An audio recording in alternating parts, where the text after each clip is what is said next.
you tell what it is yet?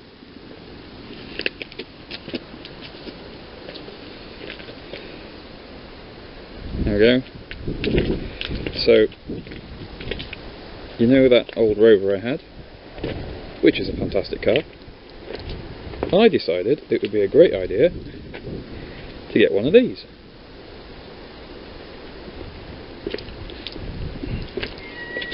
It's an unusual spec because it's a 1.7 diesel instead of the usual 1.9. No turbo. Not much of anything really. Obviously no spoiler on the back. It has not the most basic wheel trims, but they're fairly basic wheel trims. And inside you do get most of the usual BX stuff. So, you've got electric windows for the passenger side and the driver's side, both on the driver's side. On the passenger side you just have the one switch for the passenger window. In the back it's manual ones. Instead of a rev gauge you have the noisiest clock in the world.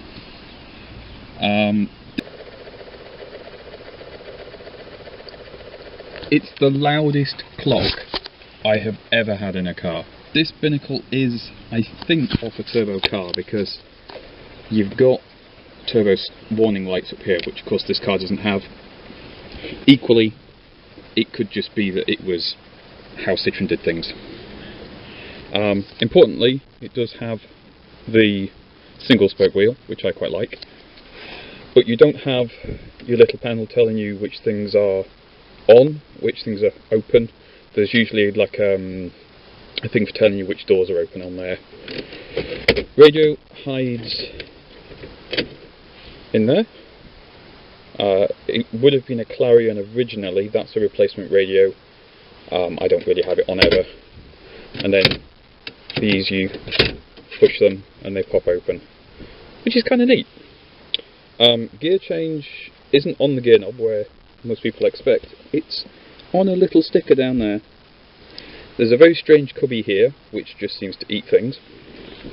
There's another one back here which is the perfect size and shape for cleaning stuff, and that's really it. The glove box looks huge, isn't. It can hold light bulbs, the fuses, that's really it. What else? Oh yeah, no sunroof. I like that it doesn't have a sunroof.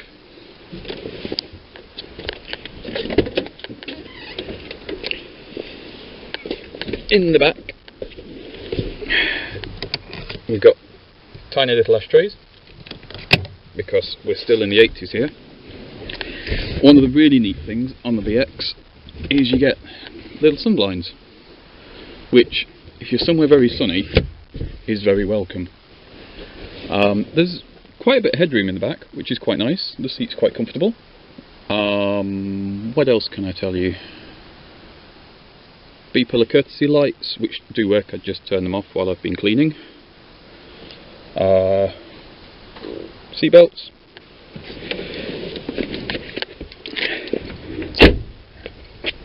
Because this is a fairly low spec, you don't get central locking on the tailgate. That's manual. The boot's huge on these, which is fantastic. So that's very, very welcome.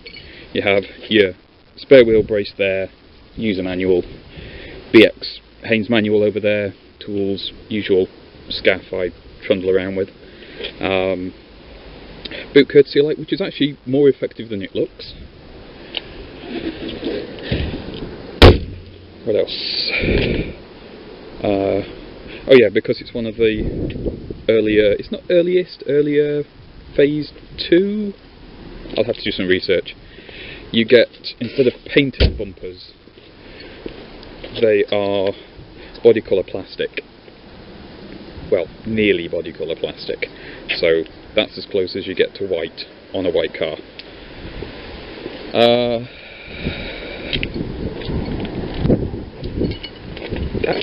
I suppose I'll show you the engine. People like to look at engines for some reason.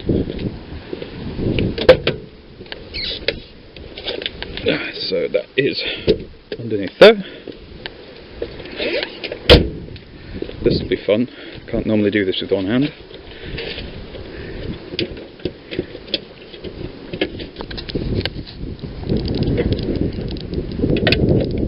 There you go. So instead of a pull thing you normally get, you get these little plastic things that are normally snapped off, and this one still has it. And then your bonnet prop goes to the bonnet latch, which is a bit weird. So yeah, there you go, there's the engine. Which, because it's a diesel, there's lots of things everywhere.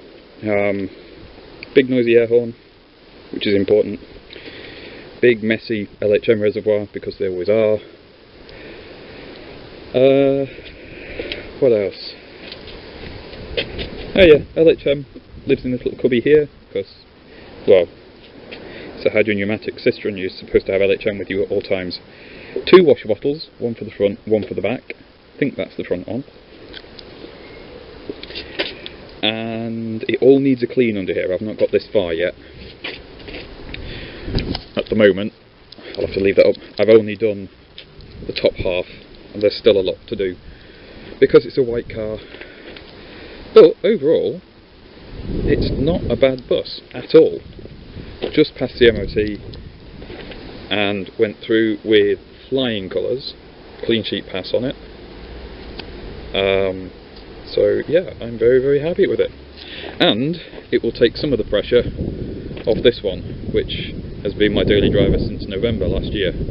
And it has been very good, but it needs an alternator and the front brake calipers need a rebuild.